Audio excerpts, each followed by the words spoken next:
Hello and welcome to the Victorious Faith broadcast. Man, it is so good to have you today, and I'm especially excited today because of my book, Army of God Rising. And I'm gonna be sharing on this for the next few weeks. This is a powerful book in the sense what God spoke to me, and I'm gonna share all about that. This is really awesome, and I just want to tell you the story behind this. So back in 2015, the Lord downloaded into me, we held something called the Breaking the Silence Conference. And I'm telling you, a lot of people, don't know who I am across the nation and stuff. And so I felt like the Lord said to put this conference together. And it was an incredible lineup of people that I was trying to pull together. It was General Jerry Boykin, Kamal Salim, former terrorist. We had Bill Federer, Dr. Alex McFarland. I had Vaughn Baker with Strategos International, probably the best church security specialist in the country. I could keep going, the David Barton. It's just an incredible lineup of people. And I was so nervous when we called that conference. I mean, we put some ads in Charisma magazine and we did some, email marketing and tried to get the word out. I did some radio interviews on it. But I'll tell you what, I was so nervous that people were just not going to come. And I think we had at one point 1,500 signed up and the majority came. And they came from across the country. And the fruit that came out of that, I am still seeing the fruit out of that on a regular basis. It was during that time the Lord started speaking to me, and that's where this book came from. So the Lord downloaded the message into me in 2015. So I thought, I've never had an ambition to be published by a publisher or anything like that. I tried one time and I thought, I won't do that again. And that was because Lester Sumrall told me to check into it. And I did, and it didn't go anywhere. So my deal is not about getting published or writing a book. It's getting out the word of what the Lord spoke to me. So I went, and some of you may have it. I think we printed 3,000 copies and then sold those, and I gave some of those away, and then just kind of let it set. And then all of a sudden, the Lord began to stir some things in me again. And some additional things happened, namely coronavirus, and the Lord spoke some very specific words. And then some doors open, and the good folks at Harrison House, who are just awesome people, Brad Herman, Kyle, their team, they are just amazing people, and they publish, good friends of mine, Rick Renner, Tony Cook, Andrew Womack, and what I love about them, they're actually real awesome Christian brothers and sisters there. So this is releasing tomorrow, and I've got copies of it now. You can download it, but it's what's in the book. It's the message the Lord has laid on my heart. This is a humbling thing for me. General Jerry Boykin wrote the foreword to it, and then Andrew Womack put an incredible endorsement in here. Rick Renner, Gene Bailey, Pastor Calvin Johnson, my dear friend, that is now with our team and on staff here at Church for All Nations. General Kurt Fuller, who is a good friend of General Jerry Boykin. He was just inducted into the Ranger Hall of Fame recently. Vaughn Baker, my friend at Strategos International. Kamal Salim, and one of my staff members, head of our security, Sherman Fuller, who's Command Sergeant Major, that actually fought with General Fuller. And as I read these endorsements, it was a very humbling thing. And one of the reasons it was kind of awesome to hear what Rick Renner said, and I won't read the whole thing, but in his endorsement, because Rick read this entire book, and he said, Chapter 4 is especially confronting, compelling, and challenging in a godly way. This is a book you will be so glad that you read. But one of the things I thought we might do is I'm gonna look at a few of those highlights in chapter 4, because these are some updates from what the Lord initially gave me. It might be good to start with this quote that I put in here from George Washington. Very godly man, the father, you could consider him a father of this nation. And he wrote this letter. He said, "I'm sure there never was a people who had more reason to acknowledge a divine interposition in their affairs than those of the United States.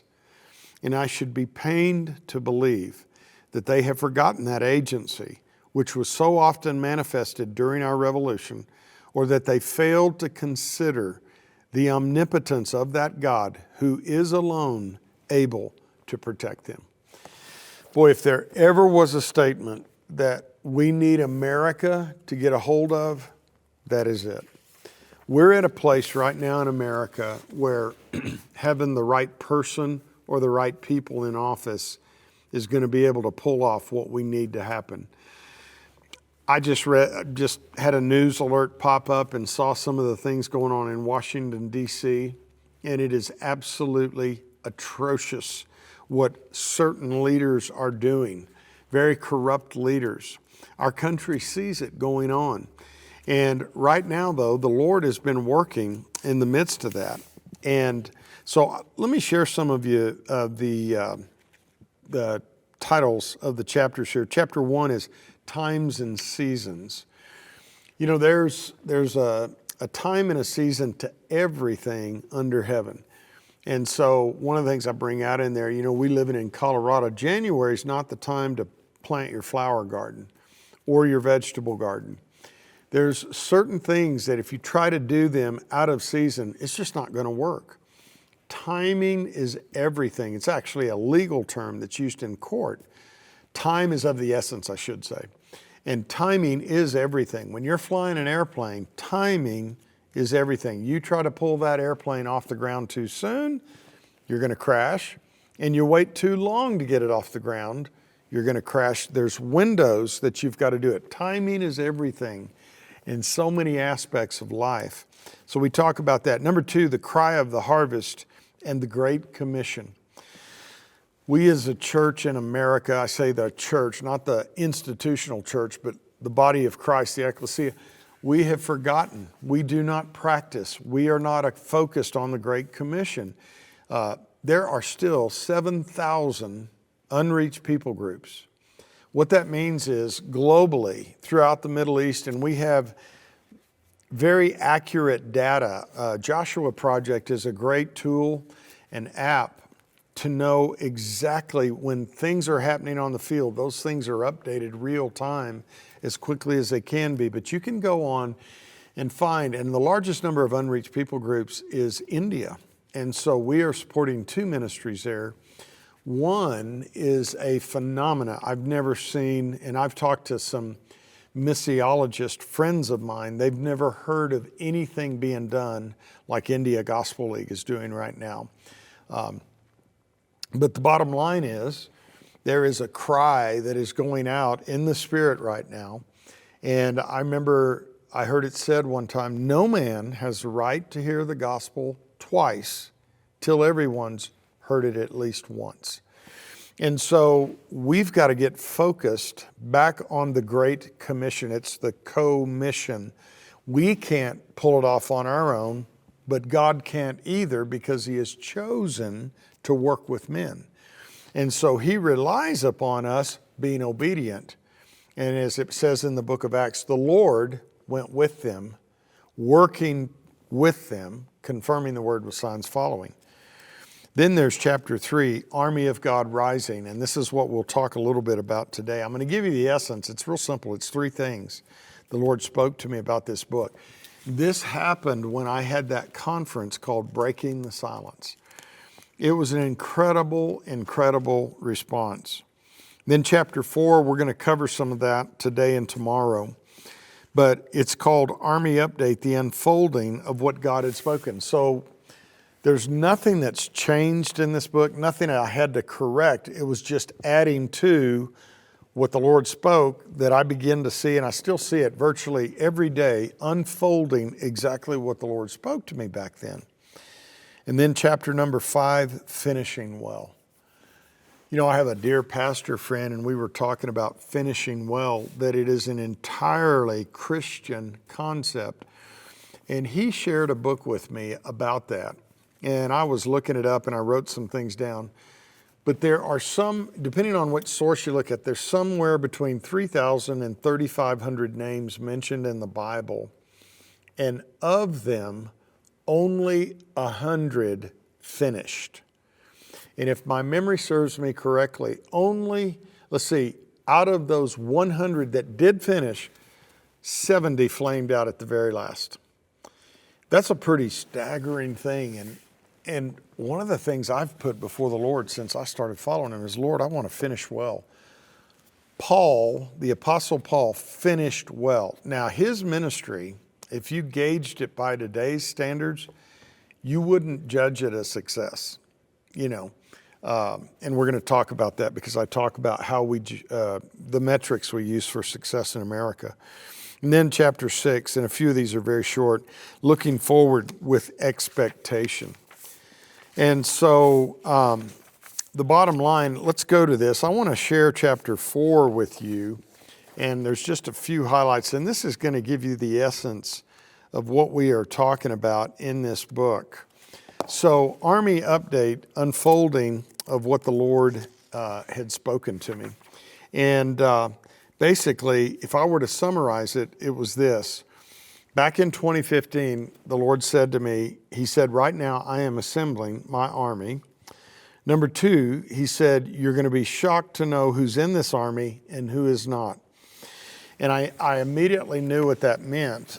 You know, when the Lord begins to speak to you, there's revelation that comes with it. And I knew that it would be that, you know, there are people at the forefront, and I'll say this now, that were at the forefront, that had been given a large ministry platform and influence, not just nationally, but internationally. And you would look and go, well, where's brother so-and-so? Where's that person? And they're nowhere to be found. They're off the scene. And at the same time, we would look over and go, who is that person over there? I've never seen them, never heard of them before. And it's like they were virtually unknowns that God pulled out and surfaced and put on the forefront. We've seen that happen. And then the last thing he said to me was, I would be shocked at who I would be joined up with in this army, shocked at who I was running with. And I'm telling you, it has been amazing to me that as this Corona debacle broke out in March of 2020, that was kind of a demarcation where things went to a whole nother level.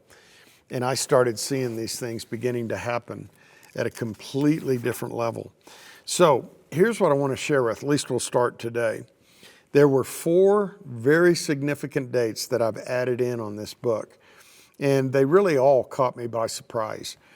The first one was February 2nd, 2020. Now, if any of you know what day that was, it just so happened that's the Super Bowl Sunday, February 2nd, 2020. And it was the day that Rick Renner was also ministering at our church. Well, that day, Rick had to get straight out to the airport to catch a flight to get to his next destination. So we weren't able to do dinner or lunch like we normally do. So he grabbed a sandwich, off they went, and I went home. And I told my wife, I said, I think I'm going to watch the Super Bowl today. Now, for a lot of people, there's big planning that goes into that. But for me to even watch it was a little bit of a surprise. I'm not really a football fan. I'll watch if family's around, if that's the thing that's going on and there's fellowship, that's awesome. But that day, it was just me, and I've got my favorite chair in our basement, and we've got our big screen television there. And so I got home, went to my desk, I plugged in my computer from church just to charge it up, and all of a sudden I'm sitting there, and I had to look up who was playing, and I thought, well, I wonder who's going to win. And all of a sudden I took out a yellow Post-it note, and I wrote down KC. Kansas City Chiefs. I didn't know anything about them. I didn't know anything about their season, the team that they were playing. I just wrote that down. And I got myself situated, went over, sat in my favorite chair, reclined, and then I think it was 4 something that afternoon it started. So off the game goes. And I'm sitting there watching, and all of a sudden we hit the fourth quarter, and I said, well, this game's pretty much over. I guess I missed it on that one. Kansas City is not going to pull this off. They're too far behind. And I will tell you what, all of a sudden something changed. And if you are a football fan, you could tell me better than I could what happened. But they began to turn around, and all of a sudden, Kansas City won. And I sat there and I was shocked. And about 5 minutes after the confetti started falling, I got a text from my dear friend Kamal Salim. A lot of you know Kamal was a former jihadist, came to America to destroy it. Grew up in Lebanon in a large Sunni Muslim family. He did his first terrorist mission at 7 years of age. His mother, at his kitchen table said, Kamal, your destiny is to die killing Christians and Jews. And so at 7 years of age, he fell into the hands of the Muslim Brotherhood, and he became a martial arts expert, a weapons expert, an explosives expert, and in fact, you can get his book, The Blood of the Lambs, Kamal Salim. You can look it up and you can get it online, or you can order a hard copy. But it reads just like a movie. And so he gets miraculously saved. So anyway, Kamal, they've been a part of our church till they moved, but they're still a part of our church online every single Sunday. He texts me, and I actually put the text in here. He said this. This is it was February 2nd at 10:25 p.m. Mountain Time, right after the confetti fell and the celebrations began. This is what Kamal texted me. The tide is turning. This is what the prophet Bob Jones prophesied, that when the Kansas City Chiefs win the Super Bowl, the next great move of God would begin. We are excited to see what God is going to do in this turnaround season. And honestly, I did not know what he was talking about. I didn't have a clue. And so I discovered later, Bob Jones died February 14th, 2014. Now, there's no recording of Bob Jones saying this, but several ministers heard him say it more than once, that when the Kansas City Chiefs win the Super Bowl, it's going to be the start of the great revival. So I replied back to Kamal, and I said I didn't know what he was talking about. And then he replied this. This is exactly his text out of my phone. In fact, if I scaled back, it'd take a little bit in my phone, you'd find this. He said, we will see signs and wonders and be one ourselves, signs and wonders. This is a big deal for the kingdom, the beginning of turnaround for the church. When the Kansas City Chiefs win the Super Bowl, the last great end time move of God would begin.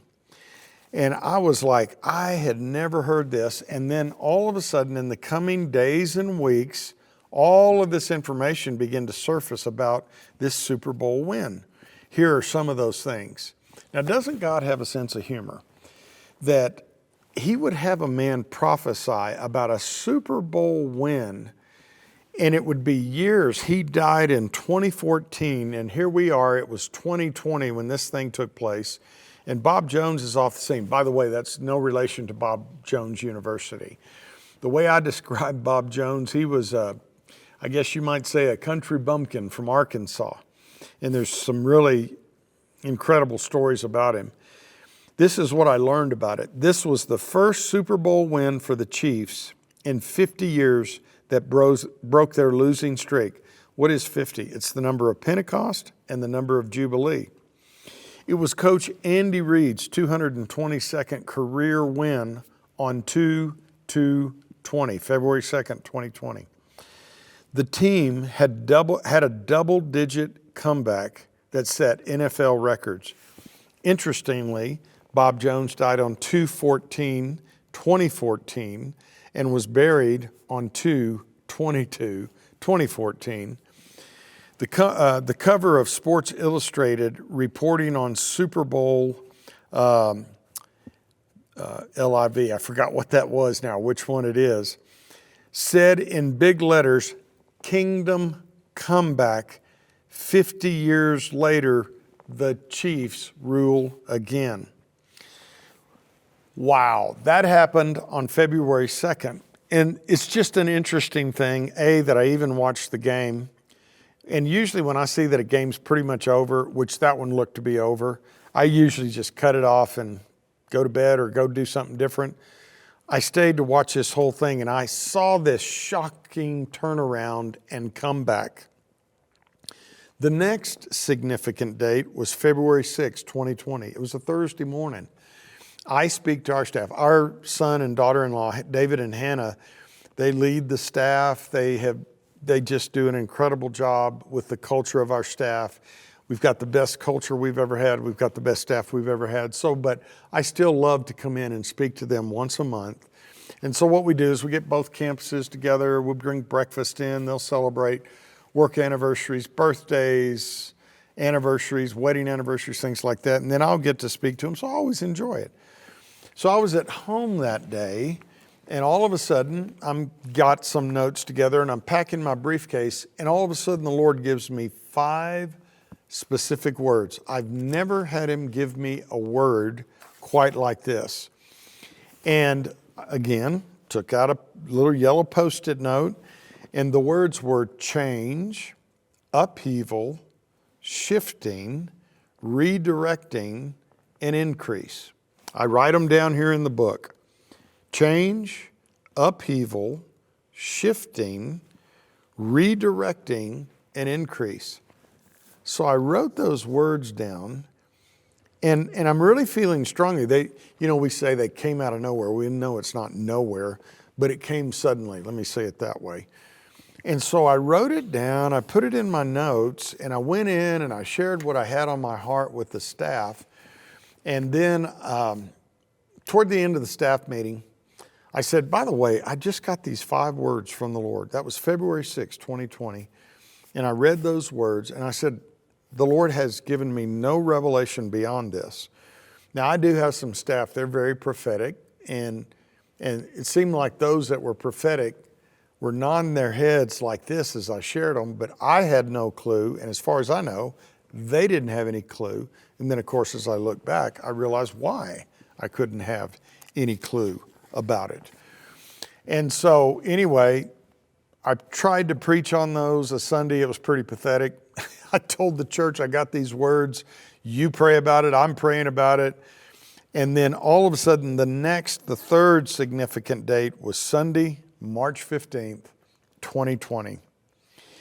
That was the day that I pulled up to an empty parking lot on Sunday morning. It was the first day that we suspended services for Corona.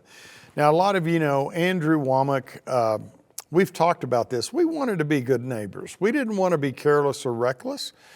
So if this thing, they were telling us millions are going to be dead and millions are going to be piled up dead. If we don't do this, we need a couple of weeks to flatten the curve. Remember that? And I pull up in the church parking lot, and it is empty. It was surreal driving into church that day. And the only cars that were here, I had part of the staff, not all. We had some of the media staff, and then some of the worship team. And I preached to an empty auditorium, and our staff did an incredible job. We had to shift everything. We already live streamed, so that part was easy. We set up a makeshift studio in my basement of the home. We took a bunch of things in there, so if we had to, we would broadcast from my basement if they wouldn't allow us to go out anywhere. And so, of course, that led us to this next thing. The day that I pulled in the parking lot to the empty parking lot, and when I come here, I pass other churches, their parking lots were empty. It was eerie almost. The streets were empty. Many places were closed down, the majority. And you remember following that, I remember pulling into Orlando International Airport, where you have 6 to 7 million people that come in and out of Orlando, typically on a monthly basis. And I just ran onto that picture the other day. I took a picture in the front of the Orlando airport. Linda was there, dropped me off. There was one other car. I took a picture this way and a picture that way in front of one of the busiest airports in the world. And so with that, I'm out of time, but we'll pick up tomorrow where we left off, because what the Lord began to speak at that point, when I pulled up March 15th, 2020, I had just been hearing a report from George Barna about the metrics we use for success in America for churches. In other words, you're successful if these 5 metrics are big, are significant. And we'll talk about that tomorrow. So I'm very excited. Listen, I want to get you a copy as soon as we can. Now remember, if you're an ebook person, we've got it on the ebook platforms listed. If you're an Audible book person, you can do that. I read the book, and boy, did I find out that's a labor of love. I learned a lot on that. And then we've got the hard copies here. And if you order them here, I would be so glad to sign it for you if you want. And so there's the information on your screen. I hope you'll take a look at it. I'm excited about this. I want to say thank you to those folks. They're just awesome at Harrison House. I have never worked with a more awesome group of people. They are definitely believers that are full of faith and just become dear friends now. So take advantage of this and be with us tomorrow. I want to pick up right where we left off. You're going to learn some powerful things. So I'll see you tomorrow at this same time. Till then, may the Lord's richest blessings rest on your life. Thank you for watching this video, and be sure to explore more of my YouTube channel for more content like this. And if you want to learn more about what we do, or if you want to partner with us, be sure to visit my website at markcowart.org. May the Lord bless you richly.